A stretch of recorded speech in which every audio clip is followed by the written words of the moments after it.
Good morning friends. Discovery classes Jaipur YouTube channel में एक बार फिर से मैं आपका हार्दिक अभिनंदन एवं स्वागत करता हूं। मित्रों, हमारा जो टॉपिक चल रहा था अपवाह तंत्र एंड बहुउद्देशीय नदी घाटी परियोजनाएं, इस टॉपिक के अंतर्गत अब तक 4 क्लास हो चुकी हैं और आज 5वीं क्लास है।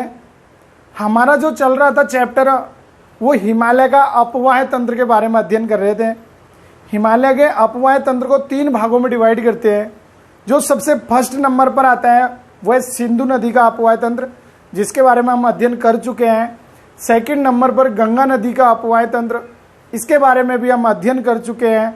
और आज थर्ड नंबर पर आता है जिसे कहते हैं ब्रह्मपुत्र नदी का अपवाह तंत्र।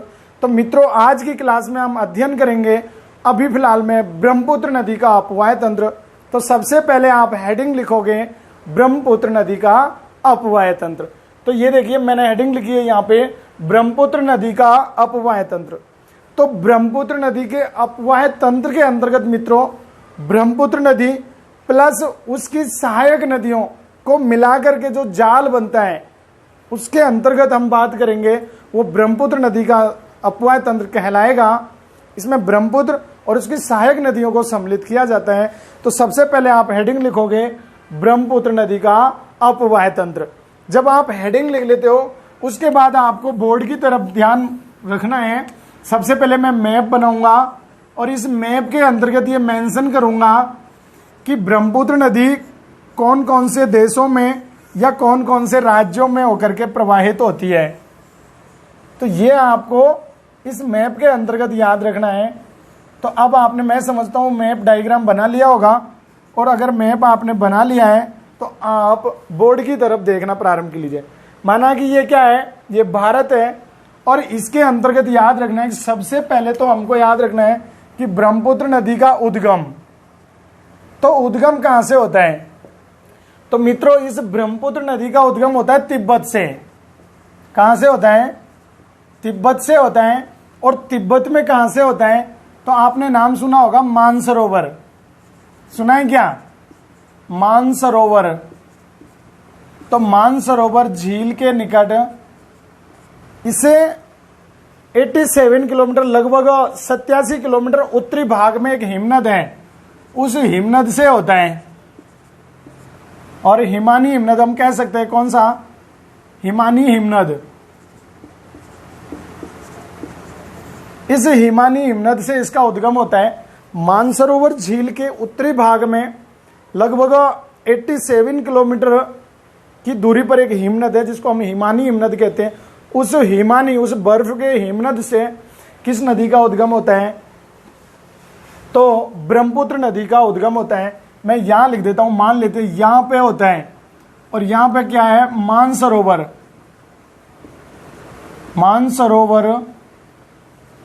मानसरोवर झील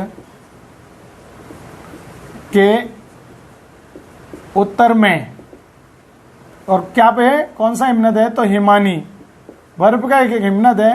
तो हिमानी हिमनद से होता है, हिमानी हिमनद से होता है। और ये है कहां पर मित्रों? तो ये सब है तिब्बत में। इस तिब्बत से उसका उद्गम होता है। और यहां से उद्गम होने के बाद ये नदी पूरब की ओर प्रवाहित होती है, और पूरब की ओर प्रवाहित होने के बाद में यहां पे प्रवेश करती है। कहां प्रवेश करती है?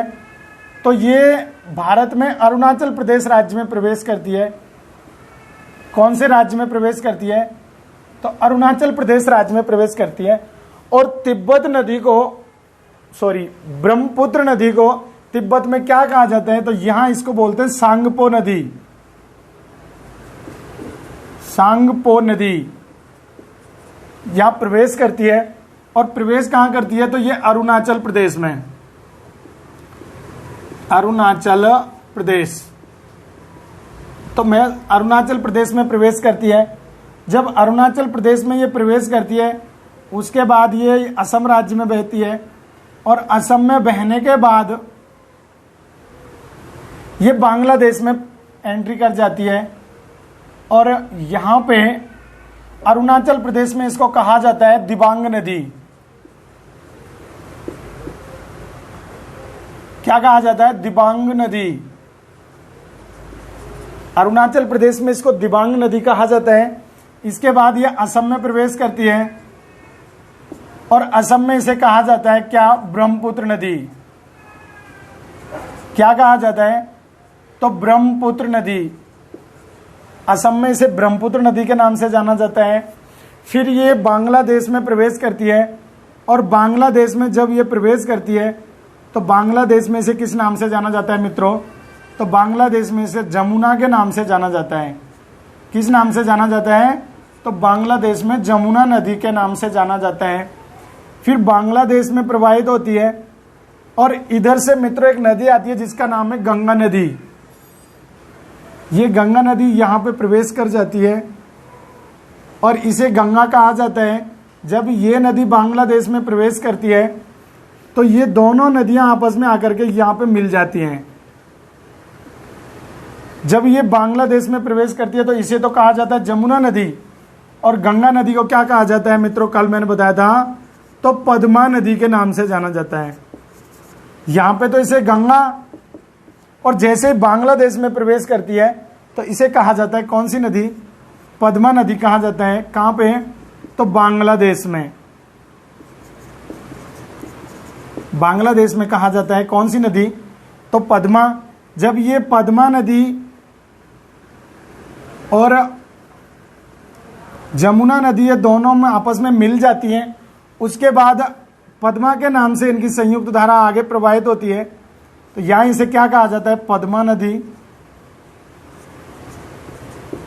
पद्मा नदी कहा जाता है। और बाद में इसे एक चांदपुर के पास में एक दूसरी नदी आकर के मिलती है जिसका नाम है मेघना नदी। ये कौन सी नदी है? तो मेघना नदी। मेघना नदी। ये मेघना नदी आने के मिलने के बाद इसे कहा जाता है मेघना नदी, और मेघना के नाम से फिर ये जल वितरिकाओं में ऐसे प्रवाहित होकर के इस नदी में आकर के, या हम कह सकते हैं कहां पर? बंगाल की खाड़ी में जाकर के मिल जाती है। तो ये यहां पर बंगाल की खाड़ी में आकर मिल जाती है।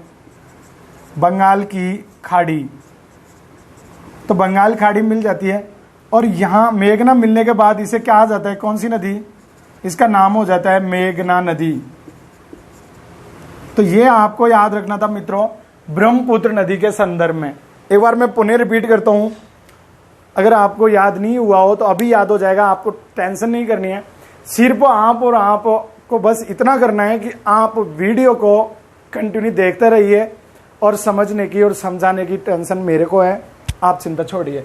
तो देखो, सबसे पहले हमने अध्ययन किया कौन सी नदी के बारे में हम अध्ययन कर रहे हैं? ब्रह्मपुत्र नदी के बारे में अध्ययन कर रहे हैं।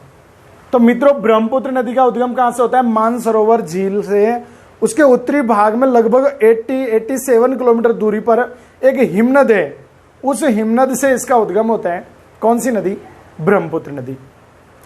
और हिमनद से उद्गम होने के बाद ये कौन सी दिशा में प्रवाहित होती है? तो अपनी पूर्व दिशा में प्रवाहित होती है, पश्चिम से पूर्व की ओर प्रवाहित होती है। जब ये ब्रह्मपुत्र नदी तिब्बत में बहती है, तो तिब्बत में जब बहती है तो वहां इसे किस नाम से जाना जाता है? सांगपो नदी के नाम से जाना जाता है।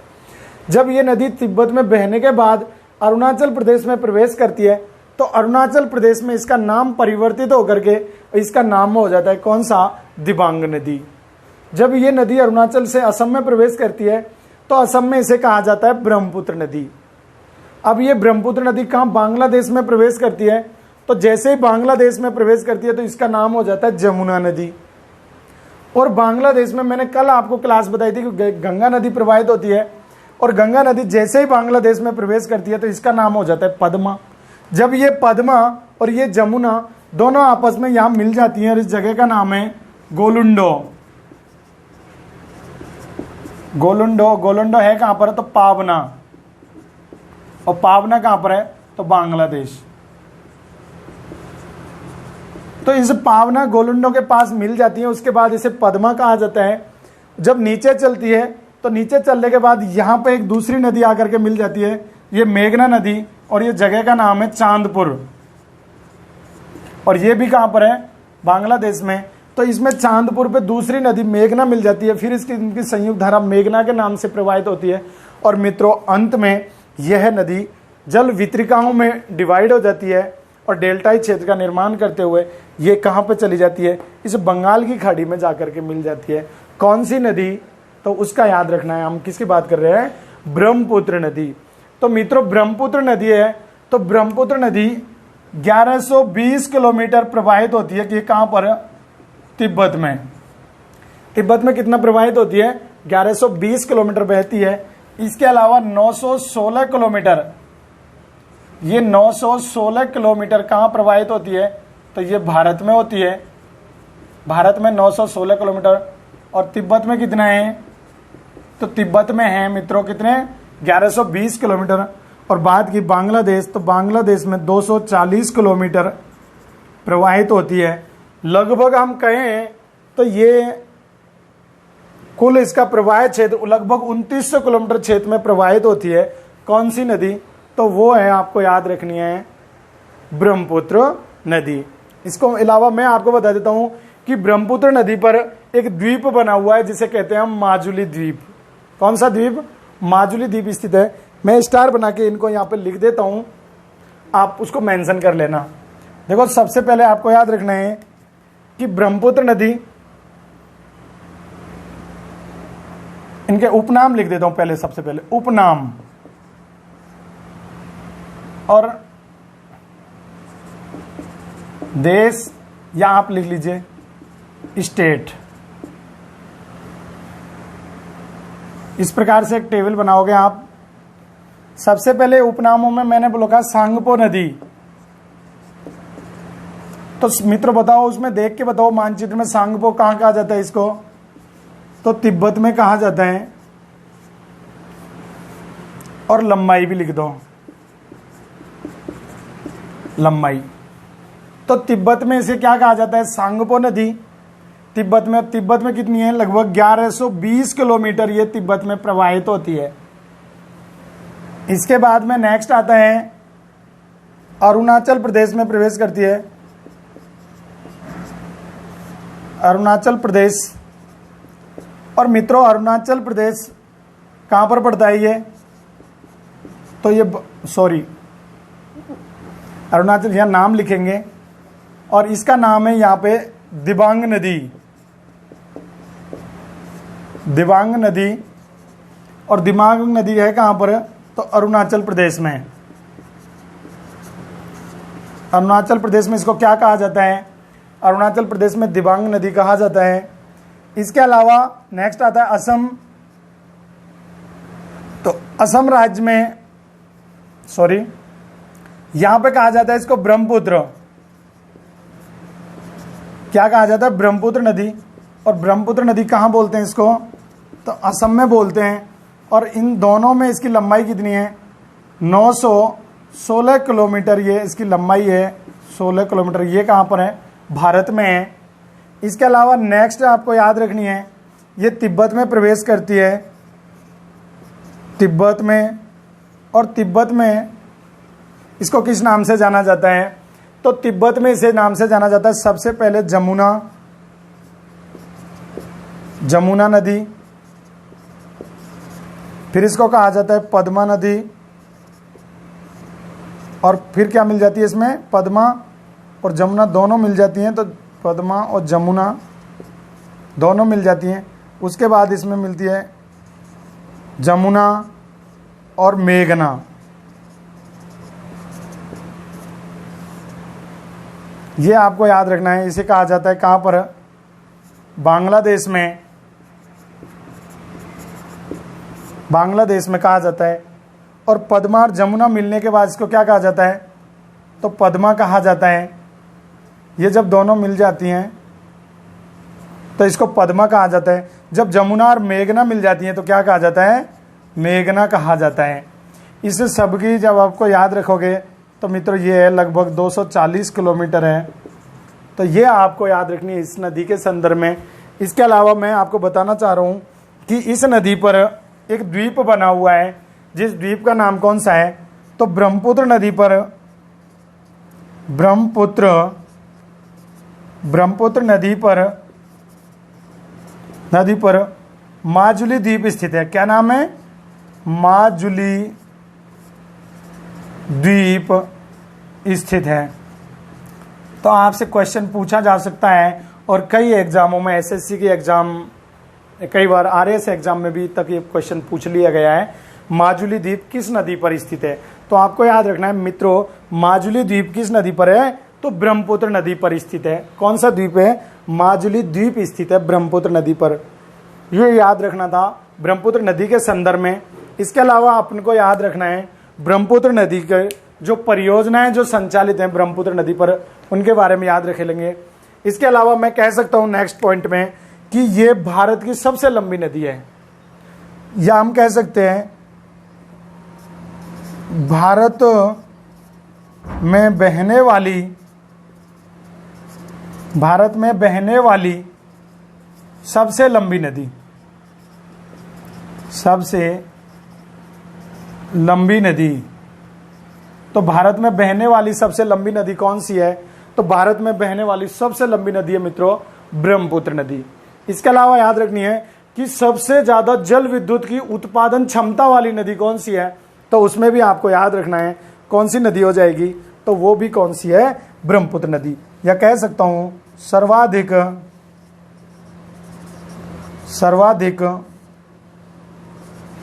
जल विद्युत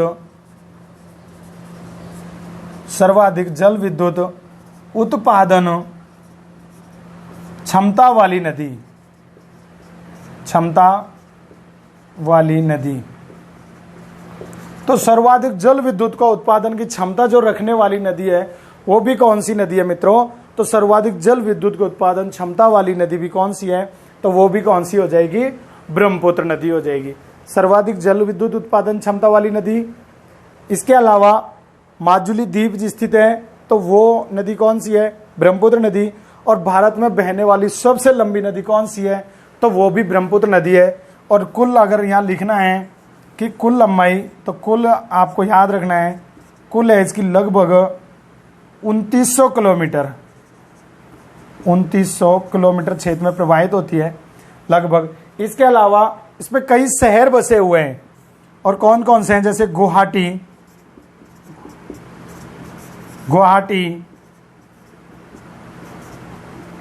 डिब्रूगढ़ और सिकोवा घाट।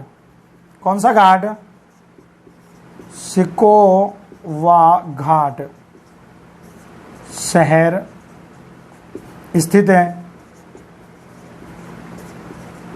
कौन कौन से शहर स्थित हैं इस नदी पर, तो डिब्रूगढ़, गुवाहाटी और सिकोवा घाट, ये तीनों शहर किस नदी के किनारे बसे हुए हैं मित्रों, तो वो बसे हुए हैं ब्रह्मपुत्र नदी के किनारे। इसके अलावा ब्रह्मपुत्र नदी पर कई परियोजनाएं संचालित हैं, उन परियोजनाओं के बारे में भी मैं आपको बता देता हूं। वो परियोजना आपको याद रखनी है, मैं ये मिटा रहा हूं और यहां पे उन परियोजनाओं को मेंशन करूंगा।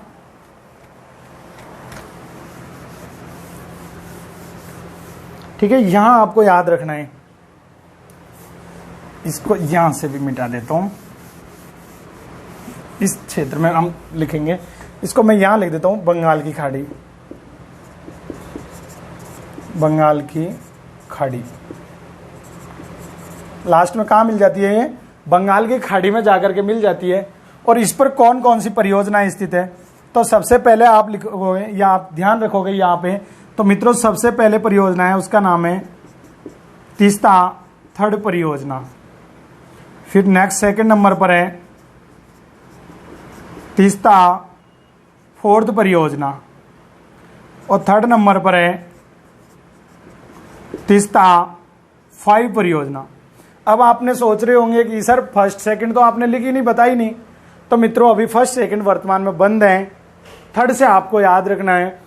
तो तीस्ता थर्ड परियोजना, ये तीस्ता थर्ड परियोजना, तीनों ही परियोजना कहां पर स्थित है मित्रों, तीस्ता थर्ड परियोजना, परियोजना शॉर्ट में लिख देता हूं, तीस्ता थर्ड परियोजना और तीस्ता फोर्थ परियोजना।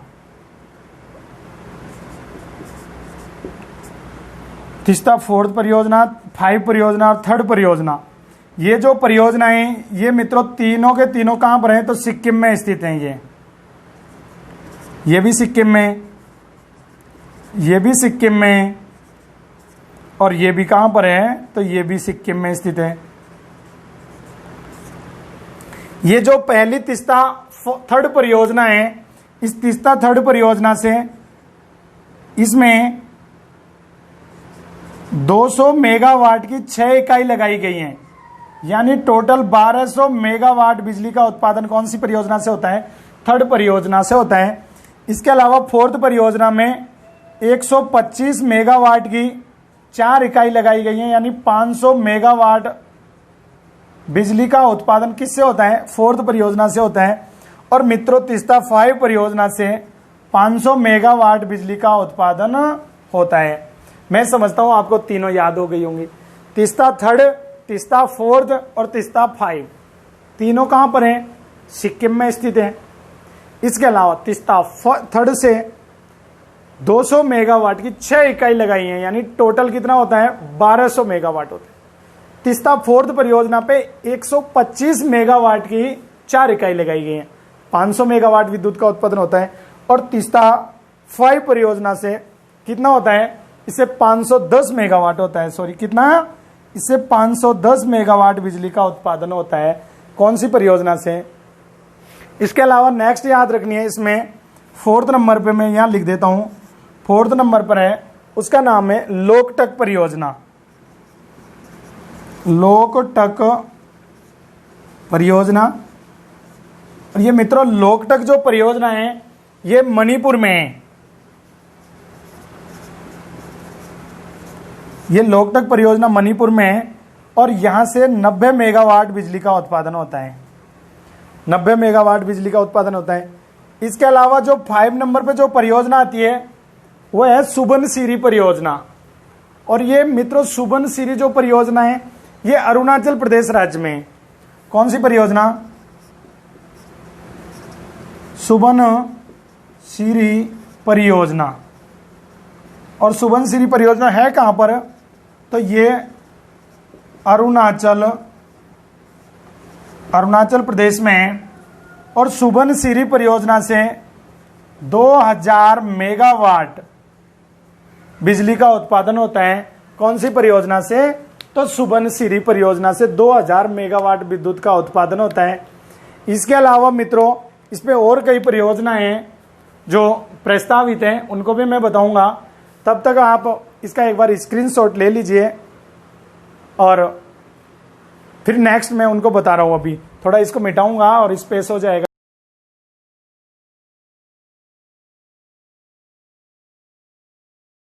तीसरी जो परियोजना आती है, पहली तो हो गई है दिबांग परियोजना और ये दिबांग नदी पर है, अरुणाचल प्रदेश में है। और ये जो दिबांग परियोजना है इससे कितने यहाँ पे 2880 मेगावाट बिजली का उत्पादन होता है। नेक्स्ट है तवांग फर्स्ट और तवांग सेकंड परियोजना। फर्स्ट परियोजना और तवांग सेकंड परियोजना ये भी अरुणाचल प्रदेश में है। ये भी अरुणाचल प्रदेश में है। और तवांग फर्स्ट और सेकंड से 600 मेगावाट और 800 मेगावाट, यानी कह सकते हैं बराबर टोटल कितना हो जाता है? तो 1400 मेगावाट बिजली का उत्पादन होता है मित्रों किससे? तवांग फर्स्ट और तवांग सेकंड परियोजना से। और लास्ट में जो बची है उसका नाम है तिपाई मुख परियोजना। कौन सी परियोजना? तिपाई मुख परियोजना। और जो तिपाई मुख परियोजना है ये मणिपुर में है। कहां पर है? मणिपुर में है। लगभग 1500 मेगावाट बिजली का उत्पादन होगा। ये भी कैसी है? प्रस्तावित है। और ये कौन सी नदी पर है? तो बराक नदी पर है। बराक नदी पर स्थित है। तो देखो ये मैंने आपको समझा दिया, एक बार मैं फिर रिपीट करवा देता हूं इनको, कौन कौन सी परियोजना है। तो सबसे पहले फर्स्ट नंबर पे लिख दी हमने तीस्ता थर्ड परियोजना। ये सिक्किम में है और इससे 200 मेगावाट की 6 इकाई लगाई है। टोटल कितना? 1200 मेगावाट बिजली का उत्पादन होता है तीस्ता थर्ड परियोजना से। तीस्ता फोर्थ परियोजना सिक्किम में है, इससे 125 मेगावाट की 4 इकाइयां लगाई गई हैं और इससे 500 मेगावाट बिजली का उत्पादन होता है। नेक्स्ट है तीस्ता 5 परियोजना, ये भी सिक्किम में है, इससे 510 मेगावाट बिजली का उत्पादन होता है। एक लोकटक परियोजना मणिपुर में है, मणिपुर इम्फाल नदी पर है यहाँ से 90 मेगावाट बिजली का उत्पादन होता है। और एक 5 नंबर पर आती है सुबनसिरी परियोजना, ये अरुणाचल प्रदेश में मित्रों, और इससे 2000 मेगावाट बिजली का उत्पादन होता है। नेक्स्ट लिखी मैंने तिपाई मुख परियोजना, मणिपुर में बराक नदी पर 1500 मेगावाट बिजली का उत्पादन होता है। शायद संभवतः नीचे इधर आ नहीं रहा होगा बोर्ड में, तो मैंने इसको ऊपर भी लिख दिया है। तिपाई मुख परियोजना 1500 मेगावाट बराक नदी पर है, मणिपुर में। इसके अलावा दिबांग परियोजना दिबांग नदी पर है, अरुणाचल प्रदेश में 2880 मेगावाट बिजली का उत्पादन होता है, प्रस्तावित है। और तवांग फर्स्ट और तवांग सेकंड परियोजना, ये भी अरुणाचल प्रदेश में, एक से 600 मेगावाट और दूसरे से 800 मेगावाट, टोटल मिला के अगर हम कहें हैं तो 1400 मेगावाट विद्युत का उत्पादन इससे होता है। तो मेरा कहने का मतलब सबसे जल विद्युत उत्पादन क्षमता वाली अगर कोई नदी है तो कौन सी है मित्रों? ब्रह्मपुत्र नदी। तो ये आपको याद रखना था, कौन सी नदी के बारे में? ब्रह्मपुत्र नदी के बारे में। तो लास्ट पॉइंट जो इसका बच गया है वो आपको और याद रखना है, जिसको मैं लिख देता हूं कि उसकी जो सहायक नदियां हैं, ये लास्ट पॉइंट होगा। और सहायक नदियों के बारे में आपको याद रखना है, उसमें 2 प्रकार की सहायक नदियां हैं। एक तो वे नदियां हैं जो उसमें बाईं ओर से आकर मिलती हैं, और दूसरी वे नदियां हैं जो उसमें दाईं ओर से आकर मिलती हैं। तो सबसे पहले कौन सी तरफ से? बाईं ओर से आकर मिलने वाली नदी, बाईं ओर से आकर मिलती है, और दूसरी दाईं ओर से आकर मिलने वाली सहायक नदियां हैं। तो बाईं ओर से कौन कौन सी नदियां आती हैं? तो जैसे दिबांग नदी, दिबांग नदी, ठीक है। इसके अलावा यहाँ पर दाईं ओर से तो ये हो जाएगी सुबनसिरी, सुबनसिरी। इसके अलावा लोहित, या अपन कह सकते हैं लोकटक, ठीक है। सुबनसिरी, लोकटक, बराक, ये नदियां हैं। इसके अलावा दिबांग नदी, दिहांग नदी, दिबांग, दिहांग, ये इसमें बाईं तरफ से आकर के मिलने वाली सहायक नदियां हैं। तो मैं समझता हूं आपको ब्रह्मपुत्र नदी के बारे में याद हो गया होगा। और ब्रह्मपुत्र नदी ये हिमालय के अपवाह तंत्र के अंतर्गत सम्मिलित की जाती है। इसके बाद में नेक्स्ट आप हेडिंग लिखोगे कौन सी नदी, तो वो आपको याद रखनी है। और अब जो नेक्स्ट टॉपिक है सेकंड नंबर पे, प्रायद्वीपीय अपवाह तंत्र। अब कौन सा आता है? अब ये हिमालय का अपवाह तंत्र समाप्त होता है, और नेक्स्ट नंबर पे आप हेडिंग लिखोगे प्रायद्वीपीय अपवाह तंत्र। और प्रायद्वीपीय अपवाह तंत्र को मैंने आपको बताया कि प्रायद्वीपीय अपवाह तंत्र की जो नदियां हैं वो वर्षा पोषित नदियां हैं, उनको ओनली वर्षा से जल की प्राप्ति होती है। इसलिए ज्यादातर नदियां कैसे होती हैं? तो 12मासी नदियां होती हैं। कौन सी नदी? ब्रह्मपुत्र, सॉरी, प्रायद्वीपीय अपवाह तंत्र की नदियां।